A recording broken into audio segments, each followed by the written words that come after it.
नमस्कार जय जगन्नाथ संगीता कुकिंग को आपन को स्वागत करुच्ची। आज मु बनईची होममेड चॉकलेट केक। बहुत ही टेस्टी बहुत ही स्पंजी होकर रेडी होता मोर चॉकलेट केक। चलते देखी ना वीडियो रे मु केमिति बनईथि। नेक्स्ट जदि आपन नुआ आछिचंती ताले सब्सक्राइब भी करनियंतु। तो चलते स्टार्ट करबा।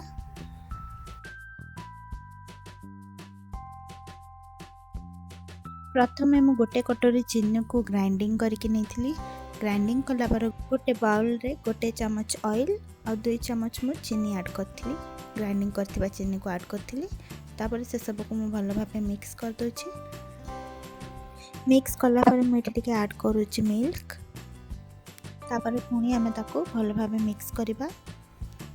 गोटे भी लम्स न रही जिवो सेति हमें भलो भाबे ताको मिक्स करबा। तापर देखंतु मु एठी मैदा नेछि गोटे कटोरी मु पूरा ऐड करबिनी, मु आधा कटोरी ही ऐड करबी। मैदा पकेला परे एबे हम ताको पूरा भलो भाबे मिक्स करबा।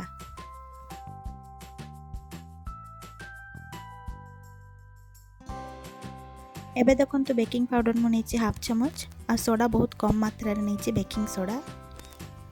तापर कोको पाउडर ऐड करछि देखंतु 2 चमच। तापर से सब को हमें भलो भाबे मिक्स कर देबा। लास्ट रे मु वैनिला एसेंस ऐड करूछि 5 रु 6 ड्रॉप। बैटर रो क्वांटिटी हमर टिके पतला रहबा दरकार, मोटा जमा भी रहबा दरकार नुह।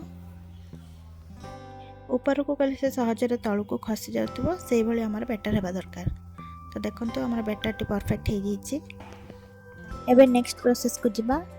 प्रथमे हम गोटे नॉन स्टिक रो कढ़ाई नीतली। कढ़ाई रे मु टिके ऑयल ऐड कर दोछि। ऑयल को मु भलो भाबे स्प्रेड कर दोछि चारि साइड रे। ऑयल स्प्रेड कला पर ये देखो मुझे गोटे बटर पेपर नहीं। बटर पेपर ऊपर भी मुझे ऑयल ऐड करुच्ची। ऑयल आम भल भाव लगेले आम केक लगी जाबनी। एबे मु कढ़ाई रे बैटर को पकाउची। देखो एमिति क्वांटिटी रहिले ही हमर केकटा स्पंजी बनी थाए। एबे आम कढ़ाई को 2-3 थर चेचिकी आम बैटर को पूरा सेट कर दबा। तापर आम गैस को लो फ्लेम रे रखिकी ताको 15 मिनिट रु 20 मिनिट पर्यंत छाड़ी दबा। एबे हमर 20 मिनिट हे जाय। एबे हमें चेक करबा केक को गोटे छुरी सहायता हमें चेक करबा केक हेलानी कि नहीं। तो छुरी को दबे कि देखिबा हमें केक हमर छुरी रे लागु छि कि नहीं। जदि लागुनी ताले हमर जानि जिबा जे हमर केक परफेक्ट हे जाय छि।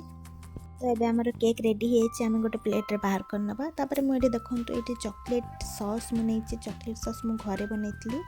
चॉकलेट सॉस रो भी मु वीडियो बनै कि रखि छि। सेटा नेक्स्ट वीडियो रे मु अपलोड करबी। आगो को ये वीडियो पाया पाए मो चैनल को सब्सक्राइब करंतु और चैनल रो नोटिफिकेशन पाया पाए पाखरे थिबा बेल आइकन को भी प्रेस कर दियंतु। तो अब देखंतु चॉकलेट सॉस को मु भल भाबे एठी स्प्रेड कर दोछि केक ऊपर। टिके चॉको चिप्स पे मु ऐड करथिली एठी डेकोरेट पाए। तो देखंतु हमर फाइनल लुक केते सुंदर देखा जाछि होममेड चॉकलेट केक। सो आपण भी ट्राई करंतु। वीडियो टी भल लागिले लाइक करंतु। रहउछि जय जगन्नाथ।